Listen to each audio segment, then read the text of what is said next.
Bonjour, bonsoir, alors j'espère que vous allez bien dans un premier temps. Alors je fais une nouvelle vidéo, je vais une nouvelle fois devant la caméra pour développer un nouveau thème, un nouveau sujet. Alors où je vous parle, nous sommes le 13 juillet 2018 et la France est qualifiée pour la finale de la Coupe du Monde 2018. Donc on est content, on est content. Bon, voilà, bon, ça m'a un peu inspiré. Alors je me suis dit, bon, je vais faire une vidéo pour apporter une petite réflexion. Alors je ne vais pas parler de la Coupe du Monde, hein, qui m'importe peu, c'est pas très intéressant. Le niveau est très bas, hein, pour être honnête. C'est relatif, hein, je parle avec le football d'il y a 10, 20 ans, 30 ans, 40 ans, voire 50 ans, ça n'a plus rien à voir. Bon, on va dire que le pognon a tout tué. Bon, bref, ce n'est pas le sujet. Je vais parler de toute l'effervescence qui est autour de cet événement sportif. Hein, vous avez pu voir toute cette hystérie après cette qualification, c'est incroyable. Les gens crient un peu partout, on est en finale, des klaxons un peu partout dans les rues. Je ne sais pas si vous avez vu les vidéos sur les champs ou les photos, les Champs-Élysées noirs de monde, les gens se roulent par terre, ça aboie, ça va. Les gens fêtent à leur manière. J'ai même pu voir une vidéo où il y a une femme nue sur un homme pour fêter la victoire. Bon, elle était contente, quoi. Bon, alors je vais parler de tout ça. Bon, bien sûr, ça c'est un sujet périphérique, hein, du véritable sujet que je vais traiter dans la vidéo. Mais bon, je vais plutôt parler de la récupération politique qui se cache derrière l'équipe de France de football, l'équipe de France 2018. Là. Alors, il y a 20 ans, on nous avait vendu l'équipe de France championne du monde 98, l'équipe de France Black Bomber, un slogan qui avait fait le tour du monde. On est passé de l'équipe de France Black Bomber à l'équipe de France Black Black Black. Bon, ils auront l'intelligence de ne pas la dire, celle-là, hein. Ça ne va pas le faire. Bon, en tout cas, on voit les choses. Hein. Je pense que tout le monde a pu voir que l'équipe de France est très noire, très africanisée. Bon, on va dire que c'est un pas de plus vers ce projet mondialiste. On va croire qu'on est en avance. Hein. Je ne sais pas si vous avez remarqué, de la Croatie est quand même une équipe, il me semble, blanche. Le Sénégal est une équipe noire. Bon, la France, c'est un peu détaché de ses origines. Bon. Donc, je vais essayer de développer un peu tout ça. Donc, avant de démarrer cette analyse sur cette récupération politique, je vais tenter, à mon niveau, de faire un mini-exposé métaphysique, à mon niveau encore une fois, pour essayer de démontrer, ou du moins essayer de faire comprendre pourquoi, à l'heure actuelle, dans l'ère à laquelle nous vivons, le sport, le culte du corps, le physique, etc., accapare toute l'attention de cette société. Je ne sais pas si vous avez remarqué, depuis le début de la Coupe du Monde, on va croire que tout s'est figé, le temps s'est arrêté. Tout l'appareil médiatique, politique, tout le monde ne parle que de Coupe du Monde, le peuple, la Coupe du Monde, bon bref. C'est assez hallucinant, quoi. Alors, bon, alors je tiens à signaler à chaque fois que lorsque je développe un sujet, j'essaye toujours de me positionner d'un point de vue traditionnel. Hein. Ok. Alors, pour commencer, nous sommes actuellement dans l'âge sombre, comme appelé les hindous, le Kali Yuga. Alors, qu'est-ce que la sombre? Qu'est-ce qu'il faut comprendre dans sombre? La notion de sombre, il faut la voir dans le sens où nous sommes détachés de la lumière divine. La sombre, détachée de la lumière divine. Voilà. Alors, qu'est-ce que la sombre? Dans diverses traditions, on a départagé notre cycle de l'humanité sous 4 âges, ok, que je vais énumérer. Donc, l'âge d'or, l'âge d'argent, l'âge de bronze et l'âge de fer. L'âge de fer est l'équivalent de l'âge sombre chez les hindous. Okay, bon, les hindous ont une autre terminologie, mais ils appellent ça différemment, c'est en sanskrit. Bon, j'ai oublié les termes, excusez-moi, mais je sais que le dernier âge, qui est l'âge dans lequel nous vivons, le Kali Yuga, est l'équivalent de la chambre, donc de l'âge de fer. Et bon, là, j'encourage toute personne à lire l'œuvre de René Guénon, où il développe sur la doctrine des âges, où il explique clairement que plus nous avançons dans le temps, et plus il y a une dégénérescence conséquente, clairement voyante, et plus il y a un rétrécissement du temps. Okay, donc par l'inverse, plus nous remontons dans le temps, plus nous retournons à l'âge d'or, à la genèse de l'humanité, et plus nous retournons à la primordialité, à la pureté, okay, des choses. Donc pour vous donner un exemple, à l'âge d'or, les gens avaient conscience de fait que leur individualité n'était que poussière devant l'unité divine. C'est-à-dire que les gens vivaient à travers uniquement leur primordialité et vivaient de leur fonction première. La nature de l'homme, je le répète encore une fois, et là je parle d'un point de vue traditionnel, l'homme avec un grand H n'a été existencié uniquement pour glorifier Dieu. Hein. C'est sa fonction première. Hein. à apprendre ou à laisser. Vous n'êtes pas obligé de m'écouter. Je parle encore une fois d'un point de vue traditionnel. Donc dans l'âge d'or, les gens vivaient qu'à travers Dieu. Ils avaient conscience que leur individualité n'était que poussière devant l'unité divine. Et toute chose qu'ils faisaient, le moindre fait, geste qu'ils faisaient, était là uniquement pour Dieu. Okay? Donc les métiers, tout. Les métiers, les arts. Pour donner un exemple, les artistes d'antan, c'est vraiment les artistes au sens strict du terme, ne trouvaient pas l'utilité de signer leurs œuvres. Okay? Ils travaillaient tous dans l'anonymat et tout ce qu'ils faisaient était d'une beauté, mais bon, voilà, il n'y a pas de nom, quoi. Mais ils ne trouvaient pas l'utilité de signer leurs œuvres pour gratifier leur vulgaire petit ego qui n'était que poussière, quoi, et qui n'est que poussière, dans l'absolu.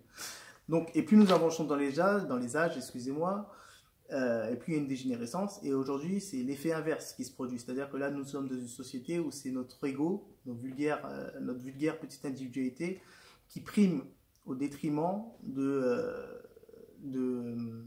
l'unité divine. Hein. Bien que bon, ça n'a aucune conséquence sur l'unité divine vu qu'elle est en dehors de toute notre conception, je veux dire elle est en dehors de toute chose, hein. Dieu est en dehors de tout. Mais voilà, donc nous sommes dans une société où maintenant c'est notre ego, c'est l'individualisme, l'humanisme, dans le sens où c'est l'homme qui est au centre de toute chose. Okay, donc là, nous sommes dans une inversion totale ou une aberration où nous pensons que c'est nos vulgaires petits égos, qui n'est que poussière dans l'absolu, qui priment. Hein, voilà, c'est pour résumer. Hein. Et pour reprendre encore un petit exposé, enfin un passage du Règne de la quantité, un livre de René Guénon encore une fois, il expliquait que plus nous avançons encore une fois dans le temps, d'âge en âge, et plus nous passons du pôle essentiel au pôle substantiel. Alors je m'explique. Étant donné que nous sommes maintenant dans Dunya, dans le monde d'ici-bas, c'est-à-dire nous avons perdu de vue l'unité, le un, Dieu, nous vivons que sous la multiplicité, en d'autres termes aussi sous la dualité. Je ne parle pas de dualisme, je m'explique vite fait. La dualité, c'est lorsque nous prenons deux pôles, on va dire, opposés, plutôt complémentaires, et lorsque la complémentarité opère, nous retournons à l'unité divine, contrairement au dualisme, où c'est deux pôles la complémentarité n'opère jamais. Dans la dualité, on a toujours en perspective, en fin de course, l'unité. Voilà. Donc, il explique que plus nous passons d'âge en âge et plus nous passons du côté substantiel des choses. Alors, je vais faire très vite parce que ça peut, pour éviter d'égarer les gens. Les grands métaphysiciens d'antan ont exposé pas mal de dualités qui ont fait le tour. Hein. Bon, les plus connus, bon, essence-substance, esprit-matière, paternel-maternel, ciel-terre, etc., etc. Donc maintenant, toutes choses que nous voyons sont toujours comme ça. C'est scindé en deux. Okay, étant donné que nous avons perdu de vue le 1, l'unité divine, pour me répéter encore une fois. Donc plus nous passons d'âge en âge et plus nous passons du côté substantiel des choses. Nous sommes passés de l'esprit, l'âge d'or, où les gens ne vivaient qu'à travers l'esprit, qu'à travers l'intellect, tout ça est du même ordre, et plus nous avançons dans le temps et plus nous passons du côté de la matière. Okay, et l'unité, c'est la complémentarité de l'esprit de la matière. Mais là, étant donné que nous sommes dans les fins des temps, nous avons basculé uniquement dans les choses, dans la matière, dans les choses les plus substantielles, pour me répéter encore une fois. Donc maintenant, pour faire une analogie sur l'être humain, plus nous avançons dans le temps et plus l'humanité maintenant ne vit uniquement vers la chose la plus extérieure qui soit, la plus basse, la plus vulgaire, la plus grossière qui soit, c'est-à-dire notre corps. Okay, pour faire un petit rappel, le corps est la chose la plus lourde qui soit, c'est-à-dire c'est la chose qui pèse, qui est sur la terre, qui manque de légèreté, qui nous est louée. Je vous rappelle que lorsque nous mourrons, c'est le corps uniquement qui reste à terre. Hein. Voilà. Tout ce qui est de notre être, c'est-à-dire l'esprit, l'âme et tout, la terre ne prend pas. Okay, il y a ce qu'il y a de plus vulgaire qui reste figé sur la terre, c'est-à-dire notre corps. Okay. Et René Guénon avait une phrase super belle, d'ailleurs je ne sais même plus si c'est lui, il dit, bon, je ne sais plus si c'est lui, hein, mais ça vérifie, où il disait que l'humanité s'est détachée du ciel pour conquérir la terre.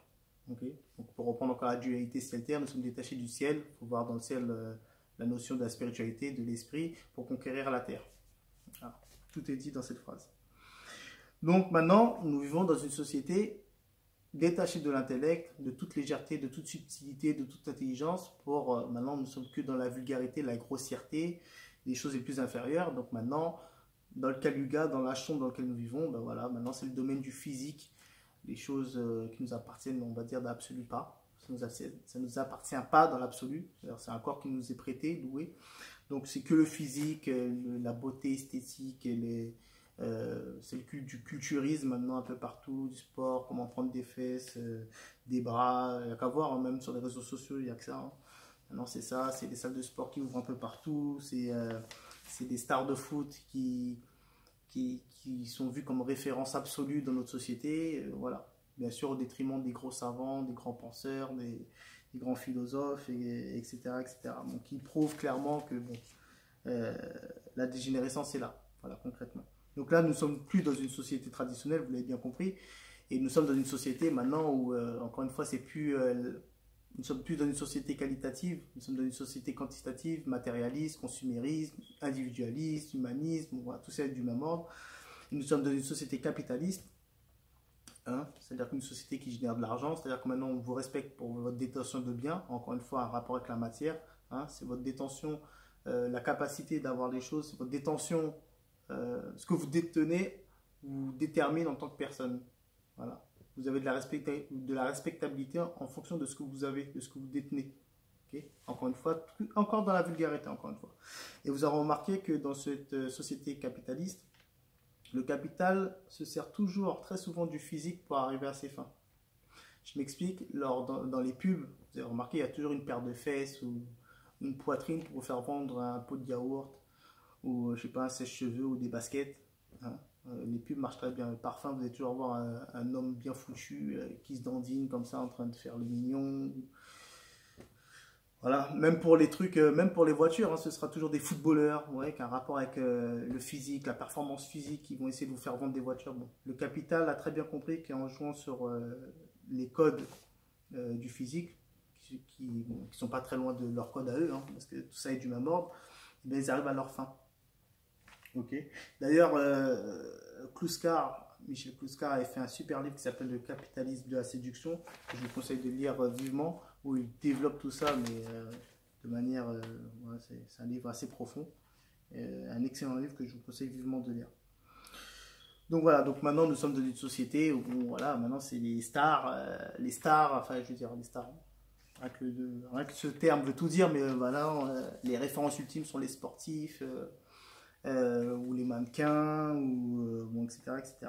D'ailleurs, Kadhafi, l'ancien chef d'État libyen, bon, on peut lui reprocher pas mal de choses, hein. Bon, c'est clair qu'il a fait pas mal de choses atroces, mais bon, il était quand même attaché malgré tout à une société, à une civilisation traditionnelle. Et je vous encourage de lire son livre, le livre vert. Il a dit une phrase, je me rappelle, j'avais sursauté quand je l'ai lu, mais c'était lourd de sens. Et il a dit qu'une société normale, normalement constituée, n'a pas le droit de recueillir, enfin, n'a pas le droit de, comment dire, d'assister à... Non, pour faire court, il disait comme quoi que les stades de foot ou les stades comme ça, de sport ne devaient pas être remplis. Il trouvait ça aberrant de voir des gens en position de téléspectateurs ou de spectateurs. Il disait comme quoi que le sport, ça se pratique uniquement. En fait, il mettait le sport vraiment à son véritable niveau.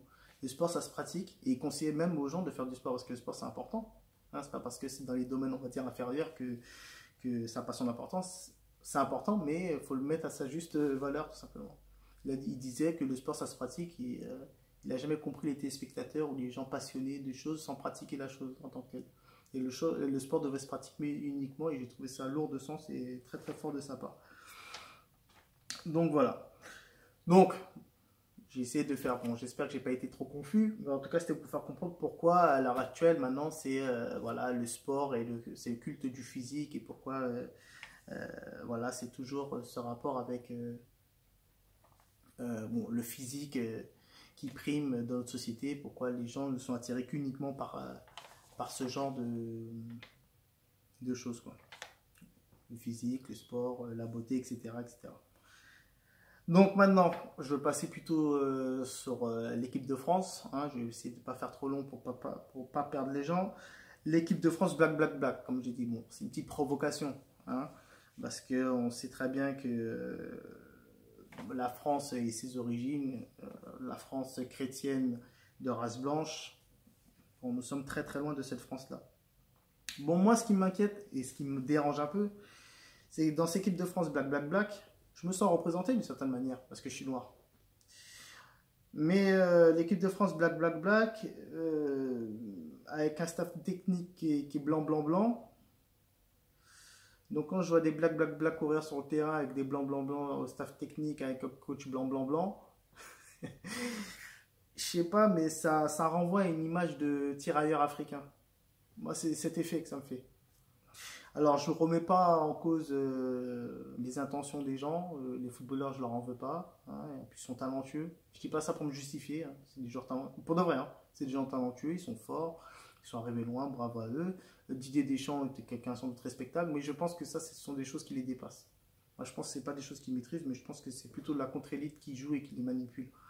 C'est comme ça que je vois les choses. Donc, moi, je trouve que ça ressemble plutôt ça renvoie plutôt à une image de tirailleur africain. Hein. Une sorte de noir qui fait le boulot, le jour où ça se retourne, bah, c'est eux qui prennent tout dans la gueule.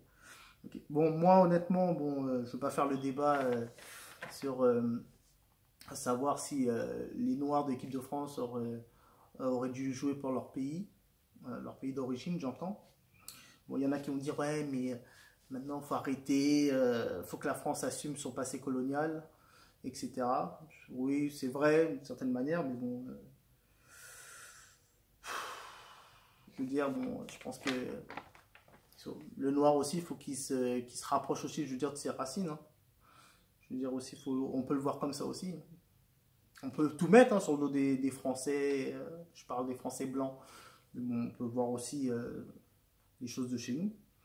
Après, bon, il y a des gens qui vont me dire, oui, mais si les noirs sont assimilés, il n'y a aucun problème. Après, moi, je peux dire, oui, mais assimilés à quoi? Est-ce que les Noirs de l'équipe de France sont assimilés à la France en tant que telle? Est-ce que les Noirs de France sont assimilés, je sais pas moi, à Jeanne d'Arc, ou à Charles de Gaulle, ou à Jacques Brel, où ils sont attirés par, ou sont assimilés par les Kanye West, les Maître Gims, est-ce qu'ils mangent vraiment les plats français, je sais pas, ou ils sont plutôt sur le McDo, les Nike, les Beats by Dre. Donc assimilé à quoi? Assimilé à la France-France ou à la France mondialiste? Si c'est à la France mondialiste, hein, aucun, je veux dire, t'es assimilé à rien du tout en fait, t'es assimilé à tout le monde. Donc voilà, donc bon, et c'est un peu lourd parce que je trouve que le nationalisme, on va dire, a du sens uniquement lorsqu'il y a le football. Je veux dire, lorsqu'il y a le football, tout le monde est nationaliste. Toute l'année, les gens sont dans une sorte de gauche toute molle, là, toute tiède, là, qui est insupportable, victimaire, inconscient de la réalité. Et lorsque le football arrive, les gens sont nationalistes, ils chantent la Marseillaise comme pas possible, ils aiment la France. Mais quelle France vous aimez? C'est là où c'est la question. Moi, j'arrive pas... bon. Alors, vous avez remarqué qu'actuellement, bon, les Noirs, on a la cote. Hein. Alors, je sais pas comment il faut le prendre, honnêtement. J'avais fait une vidéo sur Mamoudou Gassama. Bon, on m'avait dit que j'étais jaloux. Bon, apparemment, je serais jaloux d'un noir africain, d'un noir comme moi, quoi, qui aurait grimpé sur les balcons pour sauver un petit et qui serait reçu par Macron. Je serais jaloux, c'est ça. Ça va tellement loin que je vais même pas répondre. Ensuite, bon, alors il y a l'affaire Mamoudou Gassama où on a vu bon, les médias qu'on en fait des tonnes. Après, il y a les noirs en talons à l'Elysée que Macron a mis en avant, avec des t-shirts noirs émigrés, PD ou je sais pas quoi. Maintenant, l'équipe de France Black Black Black va sans doute gagner la Coupe du Monde. Bon, c'est bon, on a la cote, mais bon, moi je sens un peu de l'instrumentalisation. Hein, je sens un peu de l'instrumentalisation. Un peu le truc, on pourrait répéter encore une fois, faire gober que c'est cette France que... Voilà, c'est la France du futur, quoi. Une France ultra loin de ses racines. Bon, je vais un peu parler de son église, parce que là, ils ont mis une croix dessus, mais alors, même au point de vue de la race, voilà. Avec, bien sûr, je pense que la quasi-totalité des Noirs de l'équipe de France, pour qui je n'ai rien encore une fois, ça reste des footballeurs. Il faut savoir dans quel univers ils ont grandi. C'est des gens, ils ont été formés pour faire du foot. On ne peut pas tout leur demander. C'est pas tout le monde qui a une conscience politique, etc. et qui fait du sport. Hein, une conscience traditionnelle. Tout le monde n'est pas Mohamed Ali. Hein, il n'y en a eu qu'un. Mais voilà, mais je suppose que la plupart des Noirs de l'équipe de France sont avec des femmes blanches, je pense. J'ai rien, encore une fois, vous faites ce que vous voulez, mais ça en dit long quand même. Ça en dit long sur pas mal de choses. Mais bon, c'est peut-être un autre sujet. Vous avez remarqué que les Maghrébins ne sont plus dans la course. Bon, il y en a, ils sont tristes, bien évidemment. Hein, parce que le Maghrébin, bon, il a un peu ce côté rebelle des fois, je pense, qui peut agacer les entraîneurs. Mais je pense aussi qu'il y a une imagerie à laquelle la France ne veut plus avoir affaire. Les médias ont tapé depuis très longtemps sur le Maghrébin parce que c'est l'islam, en fin de course, qui est pris pour cible. Et les gens font l'équation très rapide. Maghrébin égale islam, islam égale terrorisme.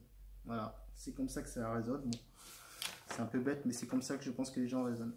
Donc vous avez d'un côté les identitaires qui sont énervés, qui ne se sentent pas représentés par les Noirs de l'équipe de France. D'un autre côté, vous avez les Noirs qui sont contents de se sentir représentés par les Noirs de l'équipe de France. Est-ce que c'est la France qui défendent en tant que telle? Est-ce qu'ils sont vraiment nationalistes, patriotiques, ou c'est plutôt les Noirs de l'équipe de France pour qui voilà, pour qui se sentent amis, enfin, je veux dire, pour qui défendent, quoi, je veux dire.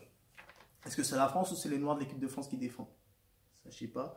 De l'autre côté, vous avez les Arabes frustrés qui auraient aimé être à la place de ces Noirs qui jouent pour l'équipe de France. Bon, c'est un peu bizarre. C'est un peu bizarre tout ça. Moi, bon, pour faire court, je pense que les Noirs, donc nous, hein, je me mets dedans, nous sommes clairement instrumentalisés dans tout ça. Nous sommes clairement instrumentalisés dans ce projet.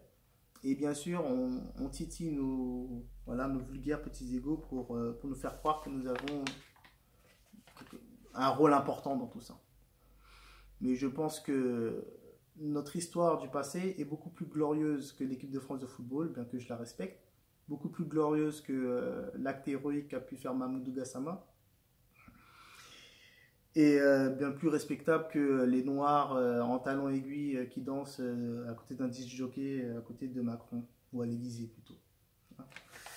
Donc moi je pense tout simplement qu'il est préférable aux gens arabes, noirs, blancs, de retourner à la tradition, hein, de se détacher de tous ces événements sportifs.